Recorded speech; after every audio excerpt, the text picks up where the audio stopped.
같이 보겠습니다. 야곱아, 너를 창조하신 여호와께서 지금 말씀하시느니라. 이스라엘아, 너를 지으신 이가 말씀하시니라. 너는 두려워하지 말라. 내가 너를 구속하였고 내가 너를 지명하여 불렀나니 너는 내 것이라. 내가 물 가운데로 지날 때에 내가 너와 함께할 것이라. 강을 건널 때에 물이 너를 침몰하지 못할 것이며 내가 불 가운데로 지나갈 때 타지도 아니할 것이요 불꽃이 너를 사르지도 못하리니 대저 나는 여호와 내 하나님이요 이스라엘의 거룩한 이요 내 구원자임이라. 내가 애굽을 너의 속량물로 구스와 스바를 너를 대신하여 주었노라. 내가 내 눈에 보배롭고 존귀하며 내가 너를 사랑하였은즉 내가 내 대신 사람들을 내어주며 백성들이 내 생명을 대신하리니 두려워하지 말라. 내가 너와 함께하여 내 자손을 동쪽에서부터 오게 하며 서쪽에서부터 너를 모을 것이며 내가 북쪽에게 이르기를 내놓으라. 남쪽에게 이르기를 가두어 두지 말라. 내 아들들을 먼 곳에서 이끌며 내 딸들을 땅끝에서 오게 하며 내 이름으로 불려지는 모든 자 곧 내가 내 영광을 위하여 창조한 자를 오게 하라. 그를 내가 지었고 그를 내가 만들었느니라. 아멘. 2025년 한 해 동안 찬양대로 수고해 주신 우리 트리니티 찬양대 너무 감사의 말씀 드립니다. 특별히 오늘 말씀을 미리 전달하진 못했는데 우리 한경음 지휘자 오늘 마지막 지휘하는 모습을 보셨습니다. 이제 본연의 자리, 원래 성악 전공자니까 하나님을 찬양하는 자리로 또 돌아가서 찬양대를 섬기게 됩니다. 여러분들이 더욱 기도해 주시고 우리 찬양대가 내년에 더 아름답게 하나님 앞에 찬양의 영광을 올려드릴 수 있도록 함께 은혜 받기를 원합니다. 오늘 찬양대는 두 배로 은혜 받는 예배의 시간 되시기 바랍니다. 우리가 한 해를 놓고 늘 말씀을 받기 위해서 설 때 여러분 뭐 저만 그런 건지 모르겠습니다만 그 생각나지 않습니까? 우리가 2024년도에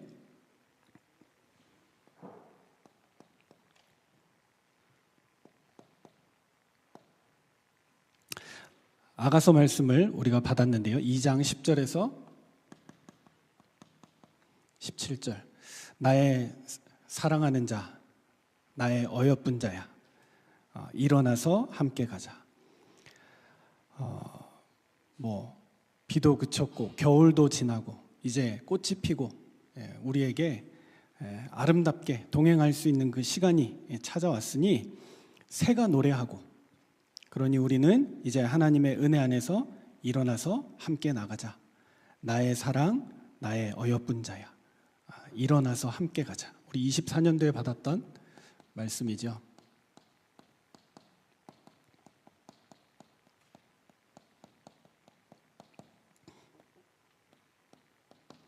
(2025년도에는) 올해죠. 히브리서 10장 32절에서 39절까지. 전날에 너희가 빛을 받은 후에 고난의 큰 싸움을 견뎌낸 것을 기억하라. 너희가 고난을 기쁘게 당한 이유가 무엇이냐? 너희에게 더 낫고 영구한 소유가 있는 줄을 너희가 알았기 때문이다. 우리가 고난당하고 어려움 당하는 것은 실패하는 것이 아니라 그 뒤에 하나님의 큰 축복이 있다는 것을 알았기 때문에. 더 나아가 나의 의인은 믿음으로 말미암아 살리라. 그가 뒤로 물러서면 내가 기뻐하지 아니할 것이다. 그리고 우리는 뒤로 물러가 멸망할 자가 아니고 오직 영혼을 구원함의 일을 믿음을 가진 자니라. 무엇이었습니까?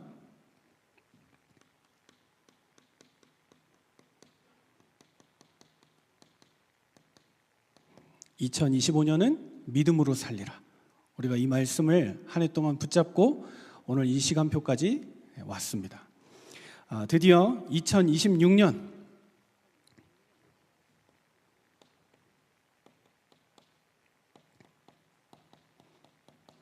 이사야 43장 1절에서 7절에 주님이 우리에게 말씀하십니다.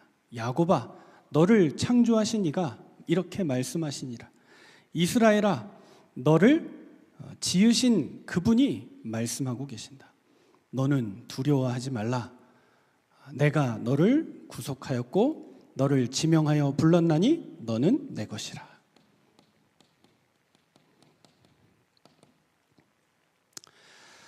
이렇게 한 해를 통해서 우리에게 주신 말씀들을 우리가 생각해 보면 너무나 감사하고 기쁠 따름입니다. 왜냐? 2024년도에는 하나님께서 우리에게 선택이죠. 우리가 택한 게 아니고 하나님이 우리를 택하셨어요. 그리고 우리를 부르신 겁니다. 하나님의 부르심이죠. 그리고 2025년도에는 우리에게 복음 안에 들어왔기 때문에 이제 중생과 칭의, 너는 나의 의인이다. 그러므로 의인은 믿음으로 사는 것이다. 믿음으로 나아갈 때 고난도 어려움도 시간 지나고 보니까 그 믿었던 것이 실제가 되고 하나님의 역사가 되고, 우리 믿음의 선조들은 예수 믿으면서 축복받았습니까? 어려움 당했죠. 순교하고 가진 재산 다 뺏기고 자녀들 굶어 죽고 어려움 너무 많이 당했습니다. 한국에 온 일대 선교사들 거의 대부분 풍토병으로 다 죽었습니다. 근데 그게 끝난 겁니까? 아니요. 그들로 인하여, 그 죽음으로 인하여 한국의 십자가가, 교회들이, 믿음의 자녀들이 아름답게 세워졌다는 것 생각해 보면 그 모든 것들이 하나님이 우리를 역사하시고 인도하시는 과정이죠. 2026년을 두고 하나님 우리에게 주신 말씀은 너는 내 것이라. 뭡니까? 양자. 그리고 저와 여러분을 성화 가운데로 이끌어 가신다. 성화라는 건 우리가 거룩한 사람이 아닌데 하나님의 은혜로 말미암아 점점 거룩한 자로 변해가고 이전보다 더 나은 모습으로 하나님 앞에 서게 되고 은혜의 사람으로, 응답의 사람으로 저와 여러분이 서게 되는 것이죠. 이걸 뭐라고 부르냐면요, 이걸 구원의 서정이라고 합니다.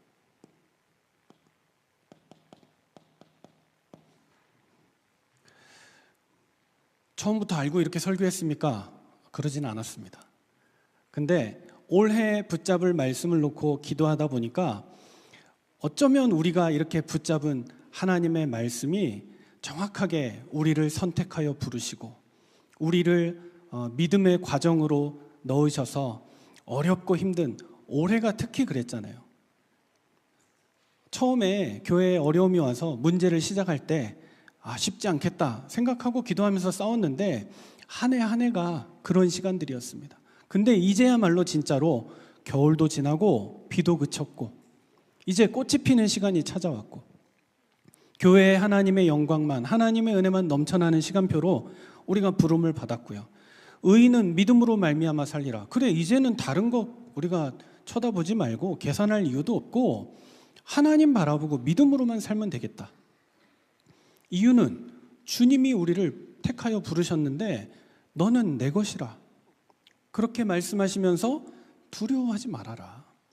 염려하지 말아라. 한 해를 시작하는 이 자리에 서서 이렇게 저렇게 염려하고 고민하지 말고 하나님의 사람으로 바로 서라. 그러니까 이제 구원의 서정이 뭐냐? 구원을 우리가 받았는데, 구원받은 자가 맞는데 가는 길이 있어요. 구원받은 자가 가는 응답의 길이 있다고요. 이게 왜 중요하냐? 이게 저와 여러분이 가는 신앙의 기초거든요. 이게 흔들리잖아요? 그러면 늘 확신 없이 불안하게 살아야 되고요. 두려워하면서 살아야 되고, 반대로 너무 이것과 상관없이 그냥 구원받았다 끝났다 이러면 자기 마음대로 살아요. 방종한 삶이 시작이 되는 거예요. 어떤 것에도 걸거치지 않는 사람이 되는 거예요. 그게 바로 이단과 사입이죠. 그 자기들이 하고 싶은 본능대로 살아요. 왜냐? 영은 구원받았고 육신 중요하지 않으니까 마음대로 살아도 돼. 신앙의 기초가 우리 교회에 참 중요합니다. 저와 여러분들이 새롭게 시작하는 올 한 해를 두고 우리가 하나님 앞에서 받아야 될 응답이 바로 이겁니다. 성경에 뭐라고 얘기합니까? 야곱아, 이스라엘아. 아니, 똑같은 사람을 왜 두 번 불러요? 단순한 반복이 아니라니까요.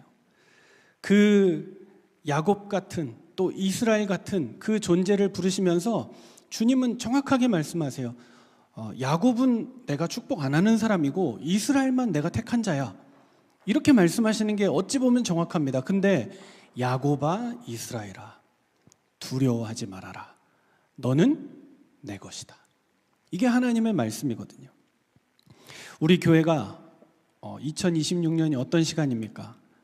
정통신앙으로 돌아와서 이제 모든 것을 회복하고 새롭게 시작하는 첫 해입니다.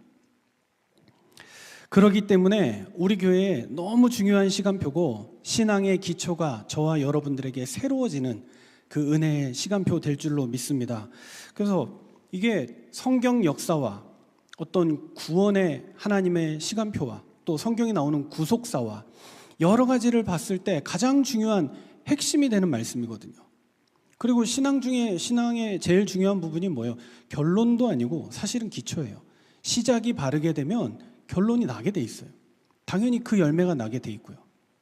우리 교회는 이제 이렇게 시작을 합니다. 그래서 저와 여러분은 분명한 하나님의 말씀을 붙잡고 하나님이 우리를 이끄시는 그 성화의 시간표로, 그리고 이제 우리를 의로 세우시고 부르신 하나님의 능력에 은혜에 보답하는 축복의 사람 되길 바랍니다.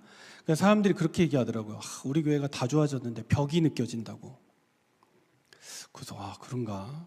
무슨 벽이죠? 그랬더니 완벽이 느껴진다고. 그러니까요, 완벽한 교회가 됐어요. 농담이 아닙니다. 네, 생각해 보세요. 두고두고 생각해 보면 맞다니까요. 어떻게 이렇게 정확하게 하나님이 은혜와 응답의 시간표 가운데 우리를 세우셨을까요? 지금 이 자리에 예배하고 있는 하나님의 사람들, 완벽한 사람들만 남았어요. 네, 넘치지도 부족하지도 않은 하나님의 사람들. 맞습니까? 옆에 사람 보고 한번 축복하겠습니다. 당신은 완벽한 사람입니다. 네, 좀 벽이 느껴질 수 있어요. 그죠? 네, 어떤 벽이요? 완벽. 네, 완벽. 네.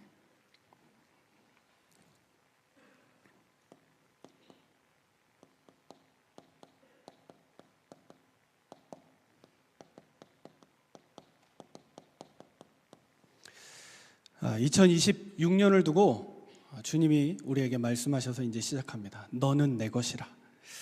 무엇입니까? 첫 번째로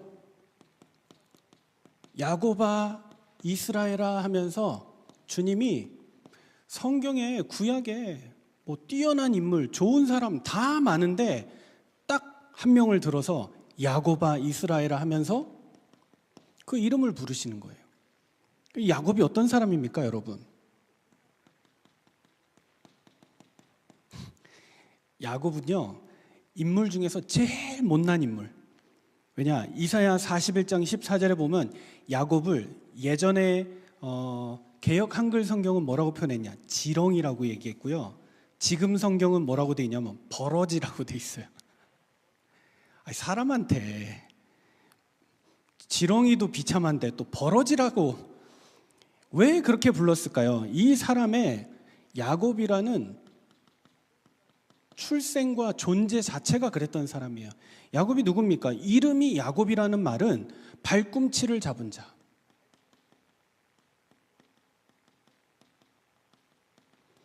그리고 거짓말과 속임수로 사는 자, 이런 뜻이에요. 이름 자체가. 아버지가 아들을 낳았는데 이름을 지어줬는데 성이 사씨인데 이름이 기꾼이에요. 그럼 아들 이름이 사기꾼이면 어떻게 되는 거예요? 말이 안 되잖아요. 근데 야곱은 태어났는데 형은 에서고 이 이름이 사기꾼이었다니까요. 속임수를 쓰는 자. 어느 정도입니까? 처음부터 형의 발꿈치를 잡고 나왔어요. 처음부터 이 형하고 경쟁 관계, 의존적이고 비겁한 존재로 출생한 사람. 그게 야곱입니다. 이 사람이 가지고 있는 존재가 그런데 그럼 삶은 그렇게 안 살아야 되는데 삶이 그렇게 또 따라가네요. 본능적으로 어떻게 살았느냐? 창세기 25장 29절에서 34절에 보면 우리가 잘 아는 대로 야곱이 꾀가 많으니까요. 사냥 갔다 온 형이 배고픈 줄 알고 팥을 딱 죽을 하나 끓여가지고 그 죽을 빌미로 형에게 장자권을 뺏어오죠. 형님, 장자의 명분 그거 있잖아요. 그 권리 지금 배고프니까 내가 먹을 거 줄 테니까 그거 나한테 넘기시죠. 농담으로라도. 하기 힘든 말을 딱 해가지고 그것을 쟁취했던 사람. 그게 바로 야곱입니다. 나중에 아버지 속여서 축복을 또 가로채요. 장자권 뺏어놓고도 안심이 안 되는 거예요. 그러니까 자기 형은 붉고 털이 많은 사람이니까 동물의 털 뽑아다가 다 붙여가지고 변장해가지고 아버지 앞에 가서 아버지가 눈이 어두우니까 네 누구냐? 그러니까 에서입니다. 만져보니까 털이 복실복실하거든요. 에서 맞구나. 그리고 사냥한 고기 가지고 요리를 해가지고 아버지를 기쁘게 한 다음에 아버지의 축복을 가로챘던 사람. 그러니까 출생이 그랬는데 본능적으로도 위장하고 거짓말하고 이유는 딱 하나예요. 자기가 힘이 없거든요. 뭔가 하나님의 축복이 느껴지지 않으니까 속임수로 살아남으려고 하는 그 본능만 남아있는 그 사람을 얘기하는 거예요. 그 결과가 어땠습니까?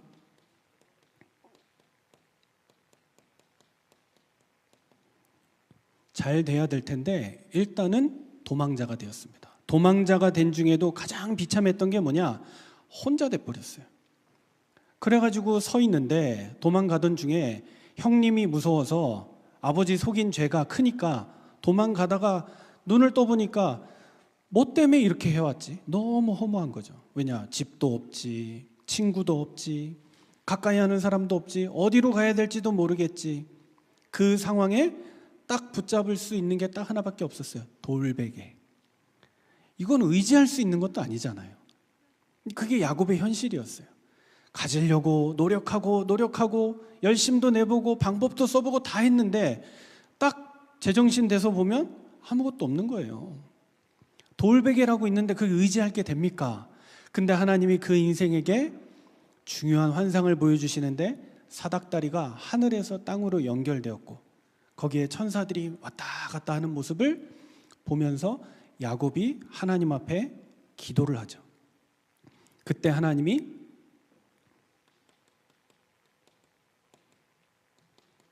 환상을 본 게 중요한 게 아니라 야곱이 서원을 하고 그 위에 하나님이 언약을 주십니다. 뭐라고 주시느냐? 내가 너와 함께 있어. 네가 어디로 가든지 내가 너를 지키고 이끌 것이며 반드시 너를 이 땅에 돌아오게 할 것이다. 그리고 내가 너에게 허락한 것이 이루기까지 너를 떠나지 아니할 것이다. 이게 야곱이 받은 하나님의 약속이었죠. 그런데 그 이후에 어떻게 되죠?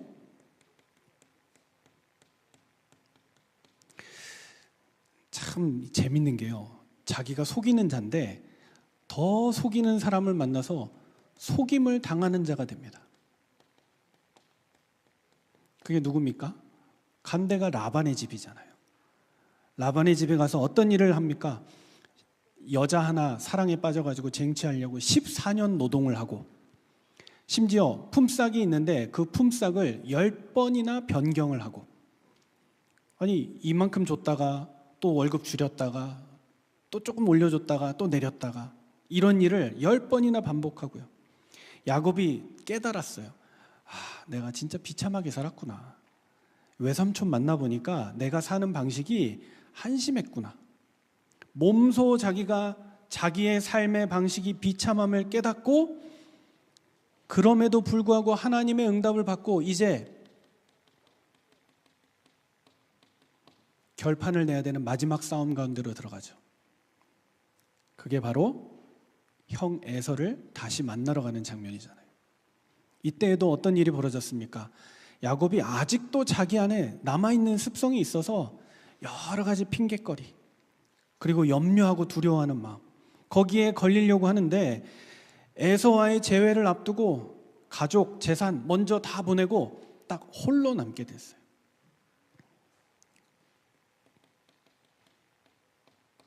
창세기 32장 24절에서 32절. 점점 추워지고 있습니다. 저 온풍기를 틀어주셨으면 좋겠습니다. 천장에. 네. 이때 어떤 일이 벌어졌습니까? 천사와 씨름했다 그러는데 사실 하나님과 씨름했죠. 그러면서 나를 축복하시지 않으시면 내가 놓을 수 없습니다. 그 결단으로 야곱이 그 천사와 씨름하고 매달렸습니다. 그때 하나님이 축복을 주시고 응답을 주신 게 아니라 그때 벌어진 일이 뭐예요? 그때 천사가 환도뼈를 부러뜨려 버렸어요. 아니, 더 튼튼하게 해줘야죠. 약한 부분이 있으면 좀 고쳐주고 가야지 아예 주저앉혀 버렸다니까요. 완전히 마지막까지 야곱의 체질을 다 꺾으시는 거예요. 그게 하나님의 은혜예요. 저와 여러분이 어려움 당하고 힘든 부분이 있는 거, 그것 때문에 하나님 바라보라고 하는 거예요. 우리가 대접받고 사랑받고 존경받고 위로받고 사람들이 챙겨주고 그러면 힘이 날 것 같지요? 아니요. 그러면 하나님의 은혜가 온데간데 없어져요.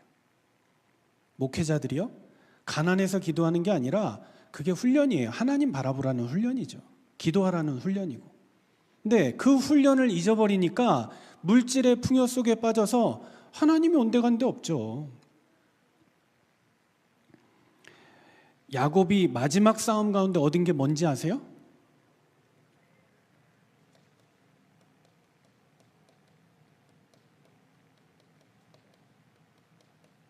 환도뼈가 부러졌다는 것은 영원한 약함을 얻은 거예요. 이제 하나님이 은혜 아니면 살 수 없는 존재가 된 거예요. 하나님이 이끄시지 않으면 그 은혜를 누릴 수 없는 존재가 된 거예요. 몸이 불편해지니까. 그래서 어려움 당해보면 알잖아요. 누가 내 옆에 진짜 사람인지, 나를 위하는 친구가 진짜 누군지 그때 알게 되잖아요. 마찬가지입니다.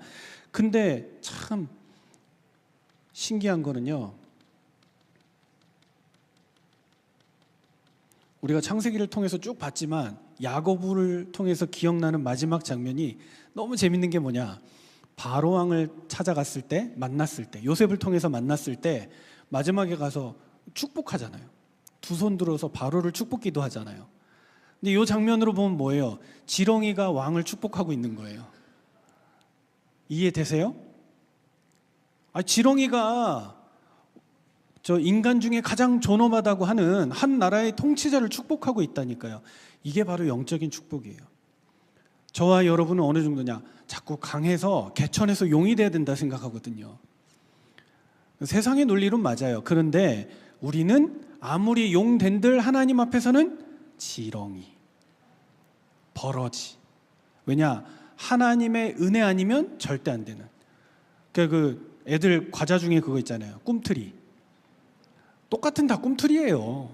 근데 자꾸 만나면 뭐 하냐? 사람들끼리 나는 왕꿈틀이야. 이거.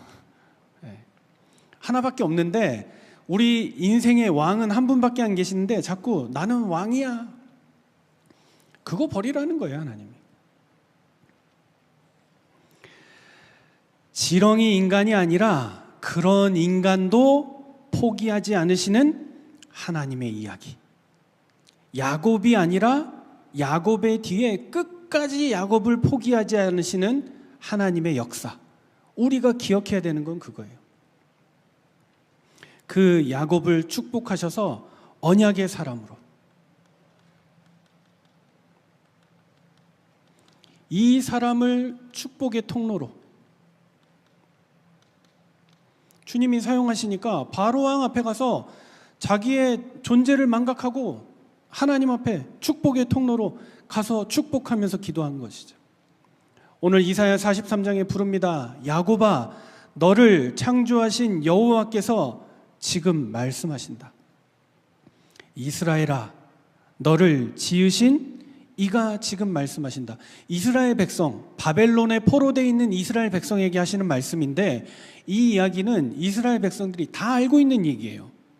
왜냐? 모세오경을 다 외우니까. 야곱, 이스라엘, 이 말은 너무 선명한 표현이에요. 그러니까 대본에 알아듣겠는 거예요. 야, 너 뭐 하려고 하지 마. 왜? 너 야곱이잖아. 너 이스라엘이잖아. 하나님이 지금 그 말씀을 통해서 그 야곱을 이스라엘로 한 번 더 불러주시는 거죠. 이스라엘은 누구를 얘기합니까? 하나님의 은혜로 부름받은 언약의 백성. 야곱이 자기 노력과 열심으로 살려고 그렇게 몸부림치다가 결국은 안 됐는데 하나님이 옛다 받아라 하면서 주신 그 축복. 너를 다시는 야곱이라고 부르지 말아라. 내가 너를 이스라엘이라고 할 것이다.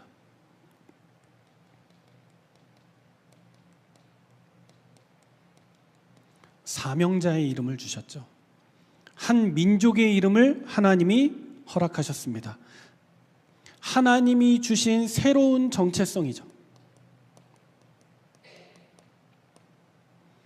저와 여러분도 마찬가지죠. 야곱 같은 우리를 이스라엘로 불러주신 하나님. 문제 많고 어려움 당해서 많은 사람들 앞에 오르내리던 그 이름 이제 지워주시고 우리에게 라이트온이라는 새로운 이름을 주신 하나님. 우리는 그 은혜 가지고 나가는 거예요. 그 하나님이 지금 두 이름을 부르고 계시다고요. 지나간 좀 창피한 과거는 좀 잊어주셨으면 좋겠는데 아니에요. 하나님은 정확하게 얘기하세요. 야곱아 이스라엘아. 새 이름만 불러주셨으면 좋겠는데 부끄럽게 자꾸 옛날 얘기를 하세요. 그 말은 그 과거의 이름을 부정하지 않으시는 거예요.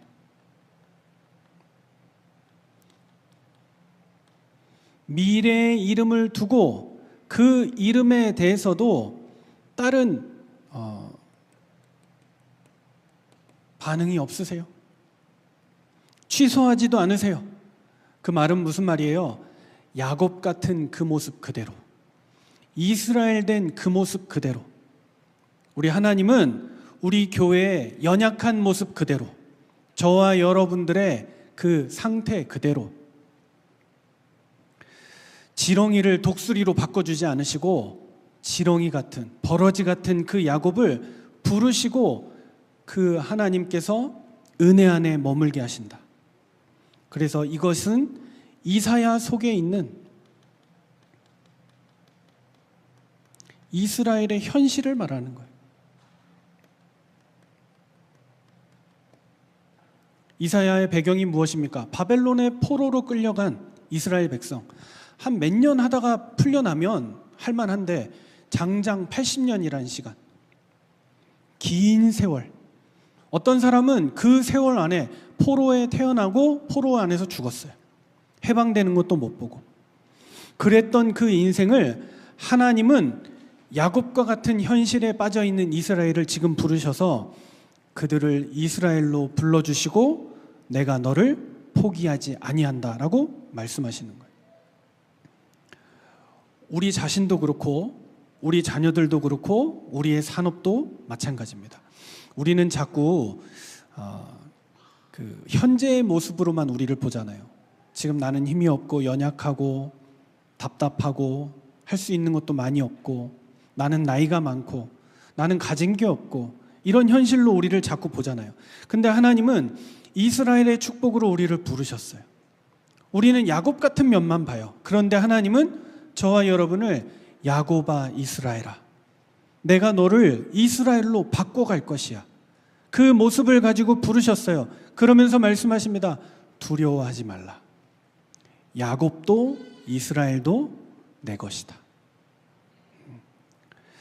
우리 교회의 과거, 야곱 같은 시간, 우리 인생의 과거, 야곱 같았던 시간, 그 시간을 지나서 이제는 저와 여러분이 2026년도 한 해를 내다보며 이스라엘과 같은 시간으로 그 자리로 나아가는 응답의 시간 되기를 바랍니다. 왜냐? 교회의 소속은 또 교회의 가치는 사람이나 인물이 아니에요. 가지고 있는 배경이 아니에요. 우리 교회는 오직 하나님께 속한 교회인 줄 믿으시기 바랍니다. 야곱이 됐는데 이스라엘 됐더니 잘 되더라. 틀린 얘기예요. 야곱도 상관없고 이스라엘도 상관없어요. 전능하신 하나님 편에 우리가 속해 있다면 우리 교회는 하나님의 것인 줄 믿으시는 저와 여러분 되길 바랍니다.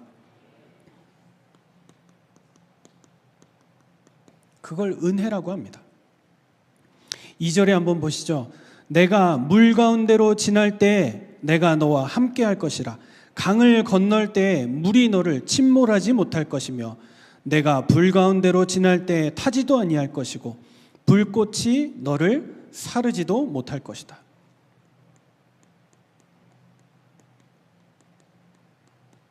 이 절에 물과 불을 얘기하죠. 이스라엘 백성들이 도대체 어떻게 해방될까 상상을 못하겠는 거예요. 그런데 하나님은 과거 이스라엘을 애굽에서 인도해 내실 때 홍해도 가르셨다. 불꽃 같은 그 사막의 더위에서도 너희를 지키시고 인도하셨다. 얘기하는 거예요. 우리가 때로는 심판과 혼란과 어려움의 시간이 또 찾아올 거예요. 야곱 같은 우리에게, 이스라엘 같은 우리에게 또 올 겁니다. 그런데 문제는 그 시간이 너를 삼키지 못할 것이다. 교회를 삼키지 못할 것이다. 왜냐? 하나님이 우리와 동행하고 계시기 때문에.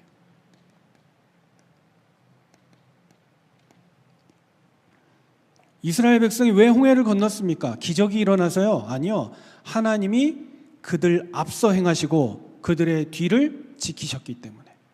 완벽하게 하나님이 동행하셨기 때문에. 우리가 어려움 당할 때, 심판 당할 때, 위기 가운데 빠질 때 마찬가지예요. 하나님이 천군과 천사를, 하나님의 말씀을 저와 여러분의 앞서서, 우리는 알지 못하고 앞길만 보고 나가는데 우리의 뒤를 완벽하게 성령께서 지키시고 보호하시고 인도하셔서 우리가 걸어간 흔적마다 말씀의 응답과 증거가 넘쳐나는 축복의 자리로 우리가 서게 될 것입니다. 3절에 얘기하죠. 대저 나는 여호와 내 하나님이요 이스라엘의 거룩한 이요 내 구원자임이라. 내가 애굽을 너의 속량물로 구스와 스바를 너를 대신하여 주었다. 하나님이 동행하시는 이유는 무엇입니까? 구원자는 오직 여호와, 한 분밖에 없다는 것입니다. 그 구원의 하나님이 저와 여러분과 함께 하신다면 아무 문제될 거 없습니다. 맞습니까? 종교의 특징이 뭔지 아세요? 이단들의 특징이 뭔지 아세요? 사람을 내세워요. 사람을 자꾸 내세워서 그 사람 때문에 무슨 일이 벌어지도록 생각하고 만들어내요. 그런데 정통의 특징이 뭡니까? 하나님 바르게 믿는 사람들의 특징이 뭡니까? 하나님이 하셨어요. 하나님이 모든 것을 주장하시고 이끌어 가신다는 거예요. 우리 정통신앙은 딱 하나밖에 없어요. 구원자는 오직 하나님뿐. 맞습니까? 우리 교회에 일어나는 모든 응답과 증거는 다 하나님의 역사. 사람이 한 거 있는데요. 사람은 다 뒤로 숨기는 거예요. 신앙의 위대한 인물들 보세요. 무덤 있는 사람 있는지. 무덤 제대로 남긴 사람 없어요. 왜냐? 그거 가치 없거든요. 하나님의 역사가 중요하지 이 땅에 남긴 업적이 중요하다. 그거 아니라니까요. 4절에 뭐가 나옵니까? 내가 내 눈에 보배롭고 존귀하며 내가 너를 사랑하였은즉 내가 내 대신 사람들을 내어주며 백성들이 내 생명을 대신할 것이다. 저와 여러분의 가치가 이 정도예요. 주님이 우리를 사랑하세요. 내가 너를 사랑하였은즉, 사랑의 근거가 뭡니까? 하나님이 우리에게 주신 사랑의 근거는 조건이 없는 거예요. 그래서 하나님의 사랑이 위대한 거예요. 사람의 사랑은 다 조건이 있어요. 그런데 하나님의 사랑은 조건이 없어요. 남편이 아내를 언제 사랑해요? 내 기준에 맞도록 아내가 잘 움직여주고 내가 원하는 기준대로 살림을 잘하고 아이들 잘 돌보고 부모님께 잘하고 그랬을 때. 평소에도 사랑하는데 그러면 사랑이 더 솟아나죠. 아닌 것처럼 하지 마세요. 다 똑같으면서. 근데 하나님은 저와 여러분을 그런 기준으로 보지 않으세요. 하나님은 솔직하고 깨끗하게 야곱 같은 우리도, 이스라엘 같은 우리 자신도 하나님은 있는 그대로 사랑해 주시고 돌봐주세요. 그게 하나님 사랑의 근거예요. 그리고 상처 입은 성도들을 향해 주님 뭐라고 말씀하세요? 야, 니네 똑바로 좀 했어야지. 어떻게 하다 니네 바벨론 포로가 됐니? 이렇게 얘기 안 하시고 내 눈에 너희는 보배롭다. 낙심하고 무너져 있고 흔들리고 있는 것 같은데 그럼에도 불구하고 내가 볼 때 너희들은 너무나 보배롭고 존귀한 자들이다. 우리 하나님의 음성인 줄 믿으시기 바랍니다. 하나님이 보배롭다 하는데 왜 나는 자꾸 추하다 합니까? 하나님이 보배롭다 하셨으니까 2026년도에는 더 멋있어지시기 바랍니다. 네, 화장도 더 완벽하게 하시고 옷 매무새도 깔끔하게 다듬으시고 예수 믿는 사람처럼 신앙생활 하는 사람처럼 저는 우리 남자 장로님들 다 계시지만 양복 입고 오실 때가 제일 멋있습니다.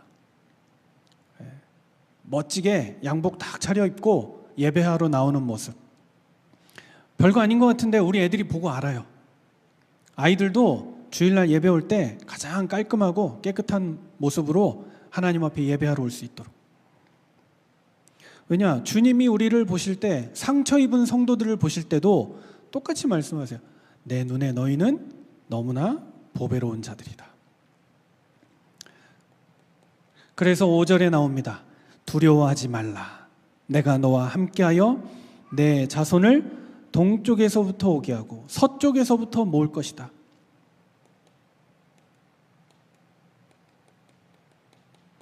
회복의 시작도 우리가 바뀌는 게 아니라 하나님의 시간표가 있어요. 하나님이 역사하시면 동서남북 어디서나 하나님의 증거가 나타나게 돼요. 우리가 해야 되는 일은 딱 하나예요. 우리가 진짜 사랑받고 다시 사랑받고 있음을 깨닫는 것. 하나님이 우리 교회를 주목하고 계시는구나. 하나님이 우리 교회를 보배롭다 하시는구나. 그 은혜를 우리가 체험하는 것이요. 그래서 그것을 체험한 개인들이 그 회복의 시작을 누릴 때 그 일로 말미암아 흩어진 자들이 모여지게 되는 거예요.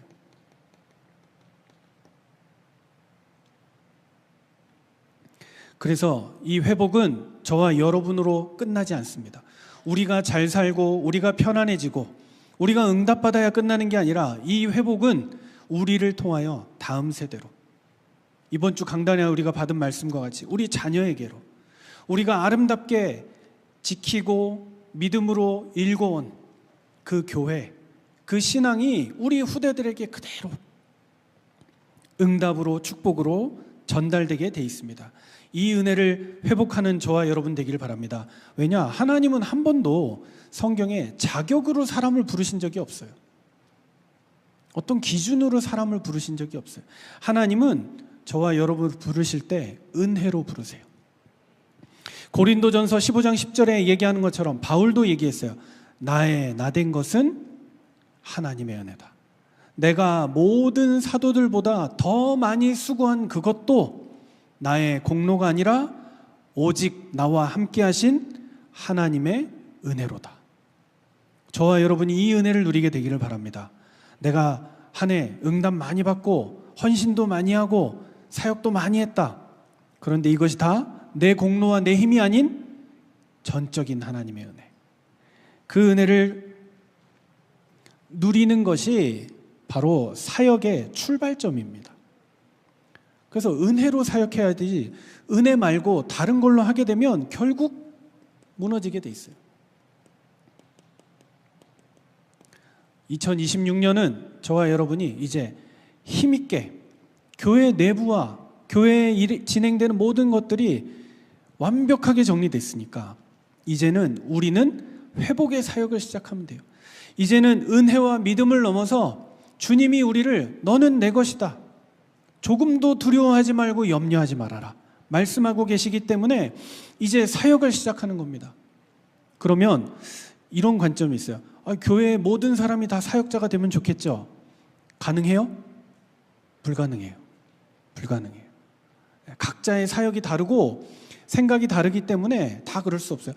그러면 뭐 직장 다 그만두고 신앙생활만 해요? 직장도 살려야 되는데 거기에도 응답 받아야 될 사람들이 있으니까요. 그러나 각자의 은혜 속에 우리가 충만한 하나님의 축복을 누리면 그 자리에서 모으는 역할, 양육하는 역할, 섬기는 역할, 사람들을 초청하는 역할, 전부가 다 뭐냐? 회복의 사역이 되는 거예요. 그 은혜를 우리가 체험해야 돼요. 그래서 5절에서 6절에 우리가 본 것처럼 뭐라고 얘기합니까? 6절에 내가 북쪽에게 이르기를 내놓으라. 남쪽에게 이르기를 가두어 두지 말라. 내 아들들을 먼 곳에서 이끌며 내 딸들을 땅 끝에서 오게 할 것이다. 이게 뭐냐? 은혜의 부르심이요.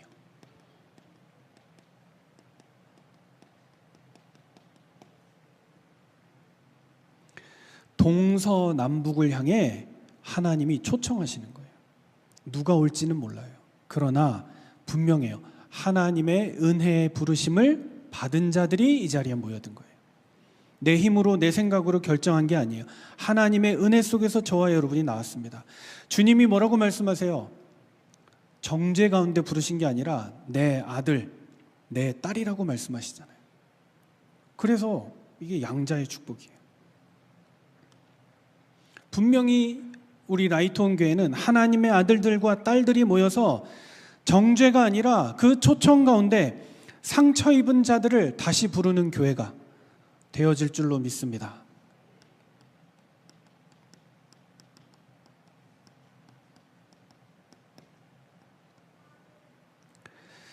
(7절에) 나옵니다.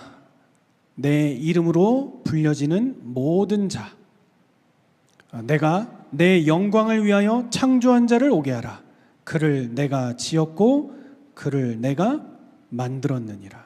우리 교회가 회복의 사역을 해야 되는 이유는 무엇이냐? 교회의 명예회복을 위해서가 아닙니다. 1차원적인 것이 무엇이 되어야 하느냐? 교회의 명예회복 정도가 아니라 하나님의 영광이 다시 나타나도록. 이게 1차원적인 교회 회복의 이유입니다. 하나님의 영광이 회복되어야 합니다. 그래서 우리 교회의 존재 이유는 요한복음 8장 12절. 나는 세상의 빛이니 나를 따르는 자는 어둠 가운데로 다니지 않고 생명의 빛으로 나아오리라. 그래서 우리는 라이트온 교회로 이 자리에 함께 모였는데 우리의 소망이 무엇이냐? 존재 이유가 무엇이냐?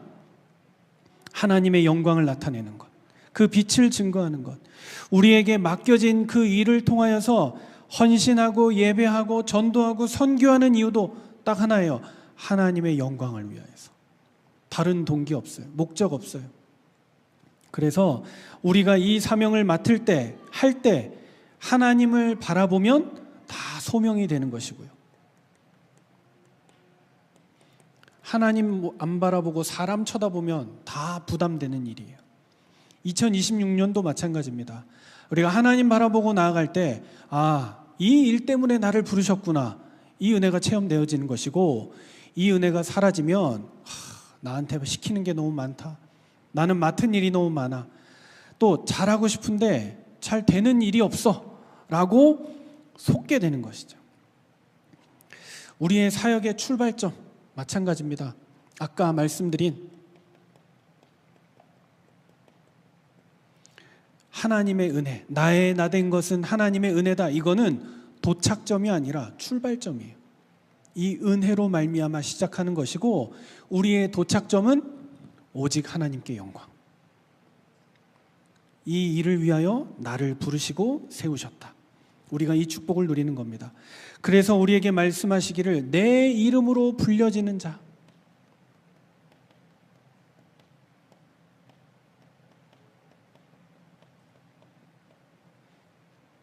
누구를 말해요? 내 이름으로 불려지는 모든 자를 오게 하라. 주님이 그 사람들을 부르셔서 사역을 하고 사명을 허락하시는 거예요. 누가 생각이 났느냐? 베드로. 예수님 십자가 지시고 십자가에 운명하신 거 보고 도망갔던 베드로. 그 베드로를 찾아오신 주님이 말씀하셨어요. 내 이름으로 불려지는 모든 자, 그 어린 양을 먹여라. 어린 양을 쳐라. 주님이 말씀하신 거예요. 배신한 베드로를 뭐라 하지 않으시고 오히려 꾸짖지 않으시고 네가 나를 사랑하느냐? 네가 나를 사랑한다면 내 어린 양을 먹여라. 그게 베드로에게 주셨던 언약의 말씀입니다. 여러분, 예비된 영혼이 반드시 있습니다. 2026년에 하나님이 라이트온 교회에 보내려고 준비해 놓은 영혼이 있습니다. 반드시 예비된 영혼이 있고 반드시 하나님이 일하시는 때가 있어요. 그 때를 우리가 정하는 게 아니에요. 그 옆에 가까운 교회 보니까 모든 때는 아름답습니다. 도로 다니면 보이죠? 밑에 딱 저는 단어가 생각나더라고요. 새신사. 이렇게 쓰면 완벽한데. 모든 때는 아름답습니다. 새신사. 못 알아들었습니까? 네. 모든 때는 아름다워요. 왜냐? 하나님이 완벽하게 역사하실 때가 되니까. 우리 교회 학교 마찬가지입니다. 우리 가정과 가문을 향한 시간표도 마찬가지입니다. 여러분, 자녀들이 내 말 안 들어주는데, 목사님 가족 전도하라 그랬는데, 후대들 교회 다시 나오라 그랬는데 말을 안 들어줍니다. 아니요. 그래도 하세요. 왜냐? 하나님의 때가 있으니까.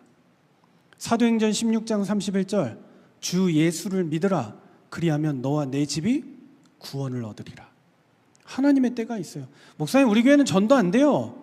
우리 동네는 우리 집보다 저 사람들이 더 잘 사는데. 아니에요. 예비된 영혼이 있어요. 그 가운데 반드시 예비된 영혼이 있고 하나님의 때가 있어요. 아름다운 때.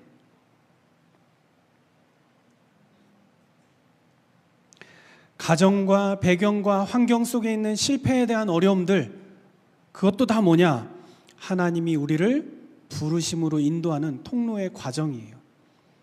우리가 있던 현장에서 위기가 없고 갈등이 없고 어려움이 없었으면 우리가 옮겨왔을까요?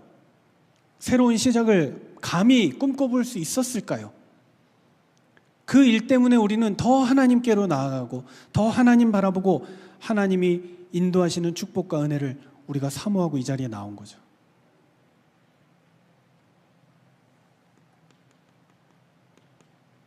자, 2026년 하나님이 우리에게 말씀하시는 부르심의 은혜, 그리고 그에 대한 믿음, 저와 여러분이 2026년에 해야 되는 건 딱 하나밖에 없어요. 순종. 우리는 얼주가예요. 그래서 얼어 죽어도 아멘이에요. 이제 내일 영하 15도 뭐 이렇다는데 아무리 추워도 아멘. 추위야 아무리 역사해봐라. 내가 불신앙하나 내가 물러지나 두고 봐라. 이 기도하는 거죠. 한 해를 마무리하는 말씀 가운데 결론인데요. 한국교회 그 데이터가 하나 있는데 대부분 교회들, 한 큰 교단 안의 교회들을 조사해 보니까 30명 이하 교회가, 성도 수가 30명 이하인 교회가 40%래요. 50%까지는 안 되는데 작은 교회들이 대다수예요. 31명에서 100명 되는 교회가 한 30%래요. 그러면 한 교단 안에 거의 대부분 그럴 거예요. 대표적으로. 우리나라에서 제일 크다는 교단이 그러니까 그 교단의 70%가 100명 이하예요. 얼마나 감사한지. 우리 교회는 겨우 커트라인 넘었어요. 70%에 안 들어가고 그래도 우리 교회는 한 30% 안에 들어가지 않을까. 왜냐? 비 오고 눈 오고 날 겁나 추워도 우리 교회는 100명은 나와요. 할렐루야. 네. 근데 문제는 뭐냐? 코로나 이후에 더욱 감소했대요. 이 숫자는 점점 더 줄어들고 있대요. 그러니까 다 뭡니까? 연약하고 약점 많은 교회들밖에 없는 거예요. 한국 교회는. 뭐가 어렵습니까? 일단 출석하는 사람의 숫자가 적어요. 그러니까 힘이 없어요. 사람이 안 모이니까. 두 번째, 사람이 안 모이니까 재정이 부족해요. 그런 가운데 공간도 마땅치가 않은 거예요. 그러니까 거의 뭐 30명 있는 교회는 예배당 하나밖에 없는 거죠. 과연 그런 가운데 하나님의 임재가 느껴지고 집중하고 은혜 받을 수 있겠는가?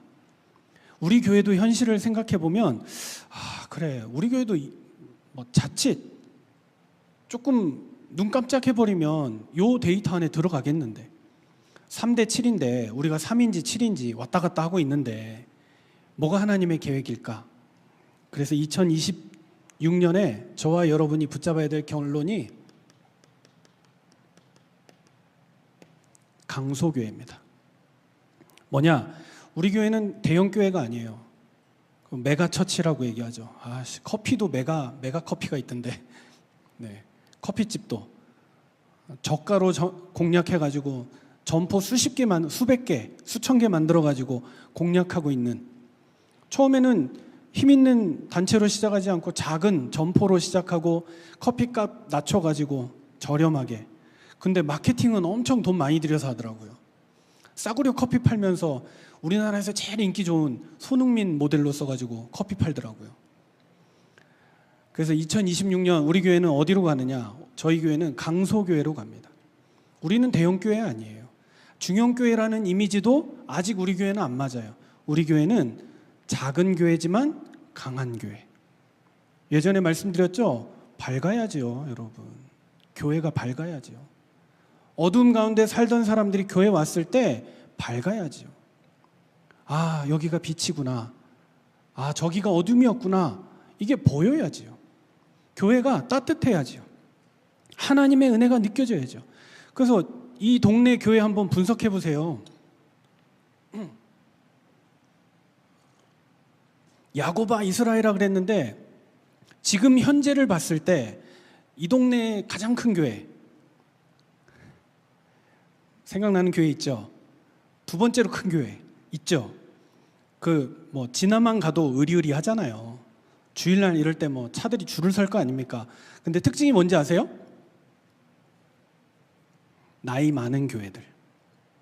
목사님 은퇴 5년 채 안 남았고, 언제 은퇴하실지 모르는 교회들. 우리 교회, 강소교회의 장점이 뭐예요? 우리 라이트온 교회, 우린 재정도 없고 인원도 없는데 딱 하나 있어요. 우린 젊어. 젊음이 무기예요, 여러분. 밝게 삽시다. 건강하게 삽시다. 젊은 교회 됩시다. 꼰대같이 그러지 말고 밝은 교회 되고 힘 있는 교회 되고. 이유는 딱 하나요. 우리 교회는 젊잖아요.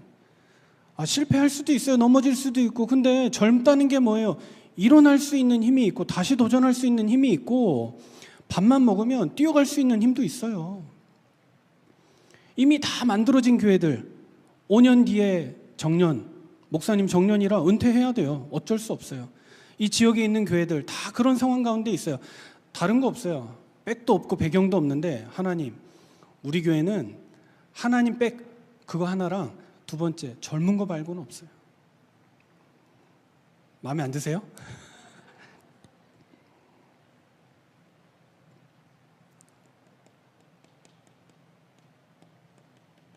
성경에 보니까 이스라엘이 강소교회였어요. 이스라엘이 어떤 나라예요? 하나님이 택하시려면 저 미국 같은 나라 좀 택하시지. 이스라엘은 열방 사이에 낀 작은 나라. 지금도 땅덩어리 코딱지만한 나라. 우리나라 경기도 강원도 합친 만한 크기. 거기서 무슨 역사가 일어나겠습니까? 근데 이 강대국 사이에서 생존의 위협에 시달린 민족인 것 같은데 이 사람들이 신명기 7장 7절에 보면 하나님이 택한 민족이에요. 강소교회가 뭐냐? 하나님이 함께 하시는 교회. 하나님의 역사가 우리 가운데 인도하는 교회. 신명기 7장 7절에 뭐라고 얘기하느냐? 너희는 모든 민족 중에 가장 작다. 그런데 내가 너희를 택하였다. 왜냐? 하나님이시기 때문에. 우리 교회 작아요. 이미 다 형성돼 있고 만들어져 있고 인기몰이하고 있고 방송에 나오는 스타 목사님들이 계시고 전 세계가 주목하는 교회들이에요. 우리 교회는 그렇지도 않아요. 그러나 우리 교회는 이제 시작이에요. 그 교회들은 사역을 마무리하고 정리하고 다음 세대로 넘겨야 되는데 우리는 정리 다 끝나고 이제 시작이에요. 하나님이 작지만 하나님께서 택하신 교회가 라이트온 교회인 줄 믿습니다.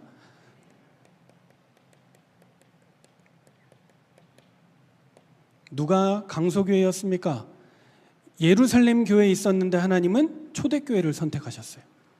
이 초대교회가 강소교회였습니다. 처음에 몇 명으로 시작했죠? 우리랑 숫자 비슷했어요. 120명. 처음 모인 사람들 120명으로 시작했습니다. 그런데 이 교회는 숫자보다 본질에 집중했어요. 여기에 여호와 하나님의 성령의 충만함이 나타나니까 누구도 막을 수 없는 교회가 되었죠.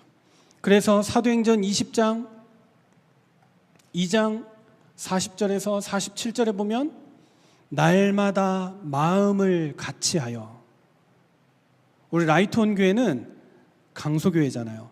날마다 마음을 같이하여, 마음만 하나 되면 돼요.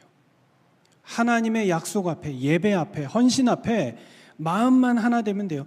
그때 성전도 없고 재정도 없고 힘도 없는 교회였는데 이 교회에 성령의 충만이 나타났어요.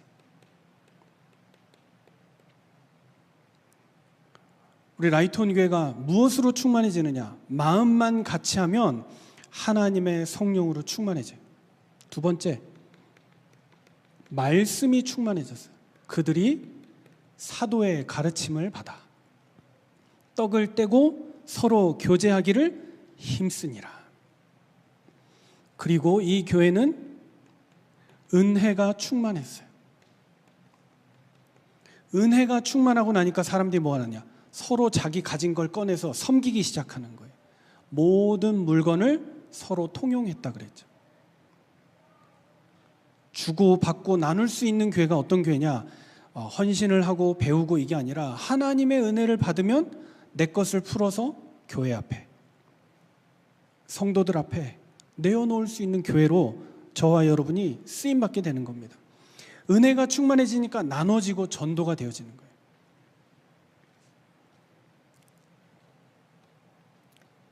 그런 교회가 라이트온 교회가 되어질 줄로 믿습니다.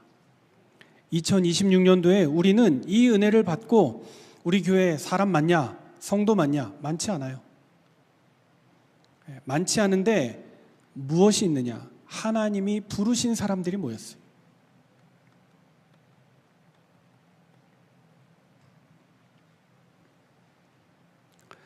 우리 교회 재정이 넉넉합니까? 그렇지 않습니다. 그런데 교회를 위해 헌신된 마음들이 준비되어 있고 모여 있습니다. 그래서 걱정할 것 없습니다. 우리 교회 공간은 어떻습니까? 하나님이 새롭게 하셔서 빛이 켜진 교회로 완전히 바뀌어졌습니다. 저와 여러분이 받은 은혜이고 2026년에 이 응답 속에서 나아가야 될 방향입니다. 회사들도 마찬가지입니다. 가진 게 없죠. 능력이 없고. 근데 하나님이 강한 자로 부르시고 인도하셔서 야곱아 이스라엘아 말씀하시면서 두려워하지 말라. 내가 너를 지명하여 불렀나니 너는 내 것이다. 저와 여러분에게 말씀하고 계세요. 우리 교회 크지 않습니다. 대단하지 않습니다. 그것이 약점도 아니고 자랑거리도 아닙니다. 그러나 하나님의 부르심과 헌신과 그 빛이 가득한 교회로, 우리 성도들 간에 하나님의 은혜가 충만한 교회로 서게 될 줄로 믿습니다. 말씀을 마무리하면서 하나님이 함께해 주셔서 우리가 한 해를 또 잘 지내왔습니다. 정말 복잡하고 사람이 풀기 어려운 난해한 일들, 어려운 일들이 많았고 그런 과정 가운데 오해도, 상심된 마음도, 흔들리는 부분도 분명히 있었습니다. 그럼에도 불구하고 하나님이 저와 여러분을 이 자리까지 인도하셨습니다. 또 우리 교회가 이렇게 되기까지 마음을 담고 기도해 주신 우리 중직자분들, 그리고 교회의 그 발걸음을 모아준 우리 많은 새가족들, 이분들이 우리 교회가 은혜의 자리에 서 있고 새로운 교회의 그 모습으로 설 수 있도록 지금까지 도움을 주셨습니다.